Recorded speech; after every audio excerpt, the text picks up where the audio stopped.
இந்த மூட நம்பிக்கைகளுக்கு என்ன காரணம் அப்படின்னா, உணவு போதை தான் காரணம். ஏன் இந்த இயற்கையை பத்தின உண்மைய தெரிஞ்சுக்க முடியல? போதையில இருக்காங்க. மனிதர்கள் போதையில இருக்காங்க. உணவு போதை. போதைன்னா என்னதுன்னா, இந்த சாராயம், சிகரெட்டு இதுதான் வந்து போதைன்னு நெனச்சிட்டு இருக்காங்க. இதுதான் போதை. ஆனா இத சாப்பிட்டா உடனே அழிவ பார்க்கலாம். இந்த சிகரெட்லாம் பிடிச்சா, தண்ணி அடிச்சா, அவங்க குடும்பத்தில சண்டை சச்சரவுகள் வரும். உடம்பு சீக்கிரமா கெட்டு போயிரும். 1 மாதம் நீ மது அருந்துனா, டெய்லி அருந்தணும்னு வச்சுக்கோ, 1 மாதத்திலே வந்து அத தாக்கு பிடிக்கிற ஒரு சிலர் மட்டும் தான் அந்த மதுவை அந்த உடம்பு ஓரளவுக்கு ஏத்துக்கும். ஆனாலும் உளவியல் ரீதியா அவங்களுக்கு பாதிப்பு கண்டிப்பா இருக்குது. சோம்பேறித்தனம் இருக்கும், உடல் பருமன் இருக்கும், பலவித பிரச்சனைகள் வரும். அதனால மதுபானம் வந்து கடுமையான பாதிப்ப 1 மாதத்திலே ஏற்படுத்தும். 1 வாரம் குடிச்சாலே அந்த பாதிப்பு ஏற்படும். ஒரு தடவ குடிச்சாலே பாதிப்பு ஏற்படும். அதனால தான் அத வந்து ஏற்றுக்கொள்ளாத போதை. மனிதர்கள் ஏற்றுக்கொள்ள மாட்டேன்றாங்க.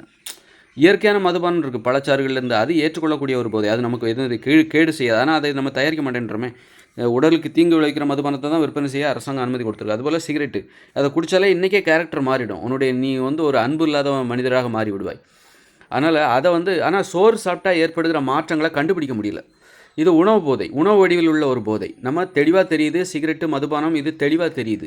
இதோட பாதிப்பை நம்ம உடனே கண்டுபிடிச்சிடலாம். சோம்பேறித்தனம் வரும், கேரக்டர் யாரையும் மனுஷனாக மதிக்க மாட்டீங்க, உணர்ச்சிகளை கட்டுப்படுத்த முடியாது, இப்படி பலவித பிரச்சனைகளை மது சிகரெட்டாக குடித்தா தெரிஞ்சிடும். ஆனால் சோறு சாப்பிட்டா, சோறு வந்து ஒரு போதை தான்.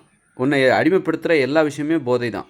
அடிமைப்படுத்துகிற விஷயங்களுக்கு நீ அடிபணியாத அப்படிங்கிறது தான். அப்போ தான் நீ நல்லா வாழ முடியும், நல்ல பண்புகளோடு வாழ முடியும். அந்த வகையில் அரிசி, கேழ்வரகு, கோதுமை, சாமை, திணை, குதிரைவாலி, அது மாதிரி வெள்ளைச்சீனி, நாட்டு சர்க்கரை இதெல்லாம் அடிமைப்படுத்துகிற உணவு, பேக்கரி உணவு இதெல்லாம் சாப்பிட்டிங்கன்னா இதனால் ஏற்படுற உளவியல் மாற்றம், உங்கள் குணத்தில் ஏற்படுற மாற்றம் உங்களுக்கு தெரியல. இது வந்து உங்களை வந்து தள்ளாட வைக்கல. இப்போ சிகரெட் பிடிச்சா கை நடுங்கும், ஒரு மாதிரி பயங்கர கோவம் வரும், மூச்சு வாங்கும், வேலை செய்ய முடியாது. அதுபோல் மதுபானம் குடித்தா தள்ளாடும். ஆனால் சோறு சாப்பிட்டா தெம்பெல்லாம் இருக்குது. சோறு சாப்பிட்டா, கோதுமையை சாப்பிட்டா தெம்பாக இருக்குது. வெள்ளைச்சீனி, நாட்டு சக்கரை, பேக்கரி உணவு சாப்பிட்டா வயிறு நிறையுது, தெம்பாக இருக்குது அப்படின்னு நினச்சிட்டு அந்த போதையை தெரிஞ்சு, இது வந்து வேறு விதமான போதையா, இதுவும் அடிமைப்படுத்துது. சோறு சாப்பிடாமல் உன்னால் இருக்க முடியல, மது இருந்தாமல் இருக்க முடியல, அதே மாதிரி சோறு சாப்பிடாமல் உன்னால் இருக்க முடியல, வெள்ளைச்சீனி கலந்த டீ காஃபி குடிக்காமல் உன்னால் இருக்க முடியல. இந்த போதை தான், இதுவும் ஒரு போதை தான்.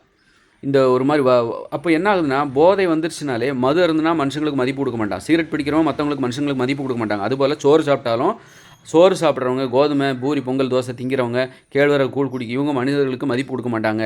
சண்டை சச்சரவுகளுக்கு அதுதான் காரணம். இதுக்கு என்ன சாட்சி அப்படின்னா, இந்த உலகத்தில் நடக்கிற போர் நடக்குது பாருங்கள். மனித உயிர்களுக்கு மதிப்பே இல்லை. மனிதர்கள் இன்றைக்கி வந்து போரிடுவதற்கு காரணம் வாகனங்கள் விபத்துகளால் 10 லட்சம் பேர் சாகுறாங்க. காரணம் என்ன? மனிதர்களுக்கு மனிதர்களை பற்றி கவலையே இல்லை. எவன் செத்தா என்ன அப்படிங்கிற அந்த நினப்பு எங்கேருந்து வருதுன்னா, இந்த உணவு போதையிலேருந்து தான் வருது.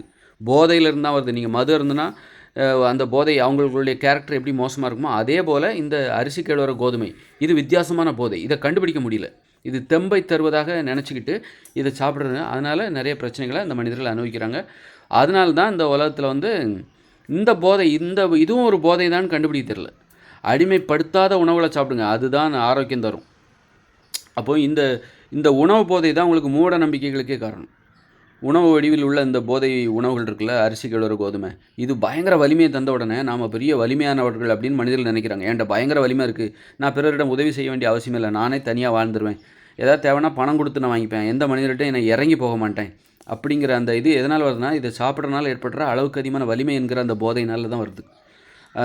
நான் வந்து சம்பளம் கொடுத்து வேலைக்கு ஆள் வச்சுமே தவிர, ஒரு உறவுங்கிற பேரில் ஒருத்தர்கிட்ட இறங்கி போய் கெஞ்சி போய் இந்த உதவி செஞ்சு தருவியா, யார்கிட்டையும் நான் அன்பாக நடக்க மாட்டேன், பாசமாக நடக்க மாட்டேன், அதெல்லாம் எனக்கு தேவையில்லை. நான் எவ்வளோ பெரிய ஆள் தெரியுமா, இப்போ தான் நான் பூரி சாப்பிட்டேன், பொங்கல் சாப்பிட்டேன், தோசை சாப்பிட்டேன், சோறு சாப்பிட்டேன், பிரியாணி சாப்பிட்டேன், எவ்வளோ வலிமை எனக்கு இருக்குது தெரியுமா, இந்த வலிமையை வச்சுக்கிட்டு நான் விண்வெளிக்கே போவேன், அந்த அளவுக்கு எனக்கு நம்பிக்கை இருக்குது. அப்படி இருக்கும்போது நான் போய்ட்டு அன்பு பாசன்ட்டு போய் இறங்கிட்டு உதவி கேட்பேனா, ஏன்டா இப்போ நிறைய பணம், அந்த மாதிரி ஒரு ஈகோ வந்துடும். ஈகோ தான் அந்த போதையினால் வரக்கூடியது. ஈகோ தான், திமிரு, யாருக்கும் பணிவு இல்லாத பண்பு, அன்பு பாசம் இல்லாத அந்த குணம், அது இந்த உணவு போதை. அதனால தான் மூட நம்பிக்கை. இதுதான் மூட நம்பிக்கை. இப்படியும் வாழலாம் அப்படிங்கிற அந்த உணவை சாப்பிட்டு விட்டு இந்த மாதிரி திமிராக வாழலாம், இந்த மாதிரி அளவுக்கு அதிகமான வலிமையோடு வாழலாம், அது இந்த உடம்பு தாங்கிக்க மாட்டேங்குது. நம்ம நரம்பண்டலம் பாதிக்கப்படுது. இந்த அளவுக்கு அதிகமான வலிமை இருக்குல்ல, இது உடம்புக்கு அந்நியமான ஒரு வலிமை. இந்த நம்ம உடம்பு வந்து ஒரு தாவரம் உண்ணி இருந்தாலும் மாமிசம் சாப்பிட்லாம், அடிமைப்படுத்தாத உணவுகளை சாப்பிட்லாம். ஆனால் இந்த அளவுக்கு அதிகமான வலிமை தருகிற உணவுகளை சாப்பிடும்போது நம்ம நரம்புகள் இருக்குல்ல, நம்ம கோபம் பெருசாகுது, காமம் பெருசாகுது, பயம் பெருசாகுது, ஆசைகள் பேராசைகளை மாறும்போது இந்த மாதிரியான உணர்ச்சிகளை இந்த நரமண்டலத்தில் தாங்கிக்க முடியல. அதனால தான் நோய்கள் வருகிறது. அப்போது இந்த உணவுகளை சாப்பிடுவதே இதுதான் நமது உணவு நீ நம்புகிற பாரு, இதை ஆசையாக சாப்பிட்ற பாரு, இதுவே தான் மூட நம்பிக்கை. இதுவே ஒரு மூட நம்பிக்கை. அப்புறம் இதை சாப்பிட்டுட்டு உன் உடம்புல பயங்கர தெம்பு வருது, அந்த தெம்பை வச்சுக்கிட்டு இப்படி ஒரு பிரம்மாண்டமான ஒரு உலகத்தை நீ உருவாக்குற அப்படிங்கிறதும் ஒரு மூட நம்பிக்கை தான்.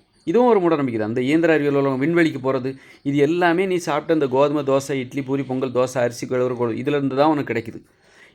இதிலேருந்து வருகிற சிந்தனை தான், இது தருகிற சிந்தனை தான் வலிமை வருது, அதனால தான் விண்வெளிக்கு போகிற இந்த சிந்தனை எல்லாமே பார்த்தீங்கன்னா மூட நம்பிக்கை தான்.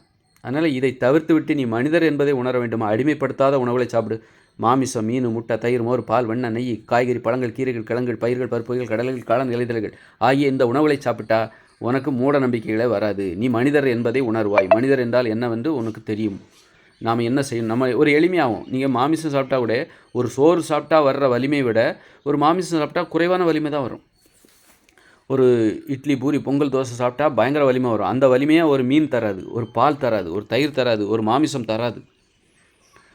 நம்ம அதனால தான் மாமிசம் சாப்பிடாமலே இந்த உலகத்தில் ஏன் வாழ முடியுது அப்படின்னா, அளவுக்கு அதிகமான ஆனால் சோறு சாப்பிடாம அல்லது கோதுமையை சாப்பிடாம மைதாவை சாப்பிடாம இந்த உலகத்தில் யாருமே கிடையாது.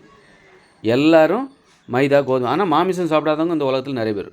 டெய்லி சாப்பிட வேண்டியிருக்கு, டெய்லி அரிசி, கேழ்வர, கோதுமையை சாப்பிட வேண்டியிருக்கு. ஆனால் மாமிசம் சாப்பிட்றவங்க கூட ஒரு வாரத்துக்கு ஒரு வாட்டி, ஒரு மாதத்துக்கு ஒரு வாட்டி தான் சாப்பிட்றாங்க. அந்த அளவுக்கு தான் அதோட தேவை. அது நம்மளை அடிமைப்படுத்தலை. ஆனால் சோறு சாப்பிடாமல் உங்களால் இருக்க முடியாது. மாமிசம் சாப்பிடாமல் ஒரு மாதம் வரைக்கும் இருக்க முடியும், வாழ்நாள் முழுதும் இருக்க முடியும். ஆனால் சோறு சாப்பிடாமல் அல்லது கோதுமை, பூரி, பொங்கல், தோசை, கேழ்வரகு, கோழி இது மாதிரியான உணவுகளை சாப்பிடாமல் உங்களால் இருக்க முடியாது. இதுதான் நோய்களுக்கு காரணம், இதுதான் அடிமைத்தனம், இதுதான் போதை, இதுதான் மூட நம்பிக்கைகளுக்கு காரணம். இதுதான் ஒரு சிந்தனையை உருவாக்கி அந்த சிந்தனையை அடிப்படையாக கொண்டு இந்த ஒரு உலகத்தை உருவாக்கி வச்சுருக்கீங்க. இதெல்லாம் மூட நம்பிக்கை. இங்கே உணவு போதையில் இருக்கீங்க. இந்த உலகம் நிரந்தரமானதுன்னு நினைக்கிறீங்க. இந்த இயந்திர அறிவியல் உலகம் நிரந்தரமானது. எப்போது இந்த வசதிகள் இருந்துகிட்டே இருக்கும், மனிதர்கள் அடுத்தடுத்து பிரம்மாண்டமாக போயிட்டே இருப்பாங்க நீங்கள் நினைக்கிறீங்களா? இந்த நினைப்பே நீங்கள் போதையில் இருக்கீங்க. அப்படிங்கிறனால தான் உங்களுக்கு உண்மை புரிய மாட்டேங்குது. 2040 இந்த உலகம் ஃபெயிலியர் ஆகப்போகுது. 2040 இந்த உலகம் ஃபெயிலியர் ஆகப்போகுது. அதுக்கப்புறம் இயற்கையோட இணைந்த மனித வாழ்க்கை வரப்போகுது. ஏன்னா இந்த உலகம் ஆபத்தான, நம்ம போதையில் இருந்தாலும் நமக்கு வலிக்கும், நமக்கு சாவுன்னா பயம் இருக்குது. அதனால் இந்த உலகம் அழிவை தருகிறது, மரணத்தை தருகிறது. அதனால் இந்த உலகத்தின் மேலே மனிதர்களுக்கு நம்பிக்கை இல்லாமல் போச்சு. பாதுகாப்பாக வாழ்வோம் அப்படிங்கிற நம்பிக்கை இந்த உலகத்துக்கு மேலே மனிதர்களுக்கு இல்லாமல் போச்சு. அதனால் இந்த இயந்திர அறிவியல் உலகத்துக்கு மேலே இனிமே வர பசங்க ஈடுபாடு காட்ட மாட்டாங்க. அவங்க இயற்கையான நோக்கத்துக்காக வாழ போகிறாங்க. காதல், குடும்பம், அன்பு, பாசம், நட்பு, ஆடல், பாடல், விளையாட்டு, வேட்டையாடுதல் அப்படின்னு சந்தோஷமாக வாழ போகிறாங்க. அதனால தான் இந்த உலகம் ஃபெயிலியர் ஆக போகுது. நம்ம இப்போ இருக்கிற இந்த இயந்திர அறிவியல் உலகத்தை பாதுகாக்க முடியாது, அடுத்த கட்டத்துக்கு கொண்டு போக முடியாது. அடுத்த கட்டத்துக்கு கொண்டு போகணும்னா இனிமேல் வர பசங்க அதை ஏற்றுக்கணும்ல. நான் இன்ஜினியர் ஆகணும், டாக்டர் ஆகணும்னு சொன்னால் தான் அடுத்த கட்டத்துக்கு இந்த உலகம் போகும். நான் இன்ஜினியராக விருப்பப்படலை, நான் காதலிக்க போகிறேன், நான் நட்பு, ஆடல், பாடல், விளையாட்டு, அன்பு, பாசம், குடும்பம், கூட்டு குடும்பம் அதான் எனக்கு முக்கியம் அப்படின்னு நான் போகிறவங்ககிட்ட போயிட்டு நீ இல்லை இன்ஜினியர் ஆகணும், டாக்டர் ஆகணும், விஞ்ஞானி ஆகணும், அப்போ யார் இந்த சேட்டலைட், விண்கோள், டிவி, தொலைபேசி இதெல்லாம் யார் பண்ணுவாங்க? கட்டடத்தை கட்டணும், கரண்ட் வரணும், இதெல்லாம் யார் பண்ணுவா? நீ இந்த மாதிரி காதலிக்க போயிட்டேன்னா, ஆட போயிட்டா, விளையாட போயிட்டா, இந்த மாதிரி நீ சந்தோஷமாக இருக்கிறியே, இந்த மாதிரி சந்தோஷமாக இருந்தால் இப்போ இதெல்லாம் யார் பண்ணுவா? அப்படின்னா எனக்கு ஏன் சந்தோஷம் தான் முக்கியம். சந்தோஷமாக இருந்தால் நான் ஆரோக்கியமாக இருக்க போகிறேன். ஆரோக்கியமாக இருக்கும்போது நான் எதுக்கு மருத்துவராக படிக்கணும்? ஆடல், பாடல், காதல், விளையாட்டு, குடும்பம், கூட்டு குடும்பம், அன்பு, பாசம்னு சொல்லிட்டு நான் சந்தோஷமாக இருக்கும்போது நடந்து போகிறேன், படிக்க முடியாது. அப்படி இருக்கும்போது என்னால் படிக்க முடியாது. அப்போ நான் நடந்தான் போகிறேன், எனக்கு கார் வாங்க முடியாது, சைக்கிள் வாங்க முடியாது, 2 வீலர் வாங்க முடியாது. அப்போ நடந்தான் போகிறேன், நடந்து போயிட்டு ஆடல், பாடல், அன்பு, பாசம், காதல், குடும்பம், காமம் அப்படின்னு சொல்லிட்டு சந்தோஷமாக இருக்கும்போது எனக்கு நோயே வராது. அப்படிங்கும்போது நான் எதுக்கு டாக்டர் ஆகணும்? அப்போ அந்த மாதிரி தான் இனிமேல் வரப்போகுது. பாருங்கள், டாக்டர் ஆக வேண்டிய அவசியம் இல்லை. இப்படி வாழ்ந்துட்டா உனக்கு நோயே வரப்போகிறது இல்லை. அதே நேரத்தில் உணவு கட்டுப்பாட்டையும் கடைப்பிடிக்கணும். இந்த எதை சாப்பிடணும், எதை சாப்பிடக்கூடாது அப்படிங்கிற அந்த அறிவோடு நீ எளிமையாக வாழ்ந்துரு. உனக்கு டாக்டரே தேவையில்லை, குடிசையில் வாழ்ந்துரு.